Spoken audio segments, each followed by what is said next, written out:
Des grandes robes multicolores des danseuses colombiennes au dynamisme des Zimbabwéens, le public a pu admirer un cortège métissé et multiculturel. Mais pour les 75 ans de la première sortie des personnages légendaires et historiques de la cité des Cinq Clochers, c'est le rouge et le blanc qui ont prédominé hier toute la journée. Les 4 cortèges ont enfin retrouvé leur couleur locale avec les 14 nouveaux porteurs de géants. J'ai nommé la Compagnie du Serment del Bon Cloc. En fait, la Bon Cloc, c'est tout simplement le nom de la cloche qui se trouve au Beffroi. Et au Moyen-Âge, certaines corporations prêtaient serment vis-à-vis de la Bon Cloc pour rendre hommage à la ville, pour servir la ville, etc. Et la minute tournée, on voulait lancer un petit clin d'œil à cette compagnie du Moyen-Âge. Ce que je retiendrai, c'est que surtout, c'est une fierté de porter un géant de sa ville. Donc la confrérie del Bon Cloc, c'est pour la vie? Ah oui. Et on essaiera de faire rentrer les enfants dedans. Alors ça m'a l'air d'être assez éprouvant. Oui, on a la chaleur qui joue un grand rôle aujourd'hui, il fait assez chaud, donc on transpire pas mal, surtout en dessous du géant, on souffre encore plus. Je suis sûr qu'il doit même faire 50-55 degrés en dessous.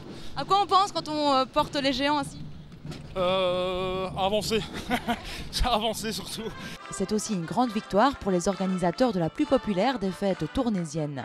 Oui, nos amis dates sont venus quand même au nombre de 18, hein, donc on reste toujours très copains avec les porteurs dates, mais c'est bien que des porteurs tournaisiens veuillent porter comme ça leur propre géant. Ainsi, grand-mère Cucu, Déric, le petit chasseur et tous les autres ont pu se dégourdir en fanfare sur la Grand Place et ont une fois encore entretenu la mémoire collective auprès de la population.